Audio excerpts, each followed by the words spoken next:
మిత్రులందరికీ స్వాగతం. నా పేరు Padmavathi. Welcome to my channel. ఈరోజు మనం వినబోయే కథ షేక్ అబ్దుల్ హకీం జానీ రచించిన శాప విమోచనం. ఒక చక్కని కథను వినేద్దామండి. ఒకసారి ఒక ధనవంతుడు అందమైన దృఢమైన గుర్రాన్ని కొన్నాడు. ఆ గుర్రంపై స్వారీ చేస్తూ పొరుగురులో ఉన్న తన మిత్రుని చూడడానికి బయలుదేరాడు. అదే ఊళ్ళో ముల్లా నసీరుద్దీన్ నివసిస్తున్నారు. ధనవంతుడు తన మిత్రుని ఇంటికి చేరాడు. చెట్టుకు గుర్రాన్ని కట్టేసి మిత్రుని ఇంట్లోకి ప్రవేశించాడు. ఆ వైపుగా ముల్లావారు అటుగా వెళుతూ గుర్రాన్ని చూశారు. ఆహా, ఇది చాలా మేలుజాతి గుర్రంలా ఉంది. చాలా అందంగానూ కాక దృఢంగా కూడా ఉంది అని గుర్రం యజమానిలా తనంతాను ఊహించుకొని దాన్ని లాలిస్తూ దువ్వుతూ బుజ్జగిస్తూ ఆదమరిచిపోయాడు. ఆ వైపుగా వెళుతున్న ఒక సంపన్నుడు ఈ దృశ్యాన్ని చూశాడు. ఆహా, ఈ గుర్రం ఎంత బాగుంది! ఎంత డబ్బు ఖర్చు పెట్టైనా సరే ఈరోజు నేను దీన్ని సొంతం చేసుకుంటాను అని ఆ సంపన్నుడు అనుకున్నాడు.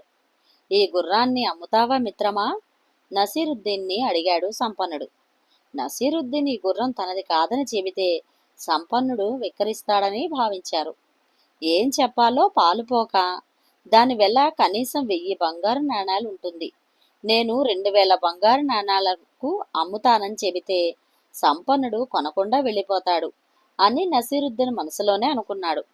ఈ గుర్రం ధర చెప్పనే లేదు ప్రశ్నించాడు సంపన్నుడు. నిజానికి ఇది అమ్మే గుర్రం కాదండి అన్నాడు నసీరుద్దీన్.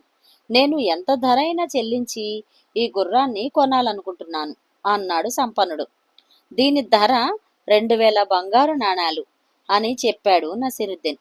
ఆ సంపన్నుడు మారు మాట్లాడకుండా 2000 బంగారు నాణాల మూటను నసీరుద్దీన్ చేతిలో పెట్టి గుర్రం ఎక్కి వెళ్ళిపోయాడు.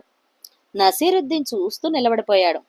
ఇప్పుడు గుర్రం యజమాని వస్తే నేనేం సమాధానం చెప్పాలి?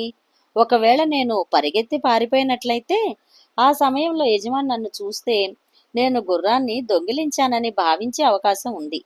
ఏదో ఒక ఉపాయాన్ని ఆలోచించి ఈ ఆపద నుండి తప్పించుకోవాలి అనుకున్నాడు నసీరుద్దీన్. ఇంతలో అతనికి ఒక మెరుపులాంటి ఆలోచన తట్టింది. గుర్రాన్ని చెట్టుకు కట్టేసిన తాడును తన మెడలో వేసుకొని కునికిపాట్లు తీయడం ప్రారంభించారు. ఇంతలో గుర్రం యజమాని ఇంటి నుండి బయటికి వచ్చాడు. ఇదేమిటి, నా గుర్రం ఏమైంది? దాని స్థానంలో నువ్వున్నావేమిటి అని గుర్రం యజమాని అయిన ఆ ధనవంతుడు నసీరుద్దీన్ని ప్రశ్నించాడు. 10 ఏళ్ల క్రితం నేను ఒక మహాపురుషుడి ఎడల దురుసుగా ప్రవర్తించాను. అతనికి కోపం వచ్చి 10 ఏళ్ల పాటు గుర్రంగా మారిపోవాలని నన్ను శపించాడు. ఈ రోజుతో నాకు శాప విమోచనం అయింది అంటూ దీనంగా చెప్పాడు నసీరుద్దీన్. ఆ ధనవంతుడు చేసేది లేక నేను కూడా నీకు స్వేచ్ఛను ప్రసాదిస్తున్నాను, వెళ్ళి హాయిగా జీవించు అన్నాడు ధనవంతుడు. ఈ విధంగా ముల్లా తన చిత్రతతో ఈ సమస్య నుండి బయటపడ్డారు. ఎలా ఉంది పిల్లలు? ఈ కథ కనుక నచ్చినట్లయితే షేర్ చేసి, లైక్ చేసి, సబ్స్క్రైబ్ చేసి నన్ను ఎంకరేజ్ చేయండి. మరొక మంచి కథలో మళ్ళీ కలుస్తాను. Thank you. నమస్తే.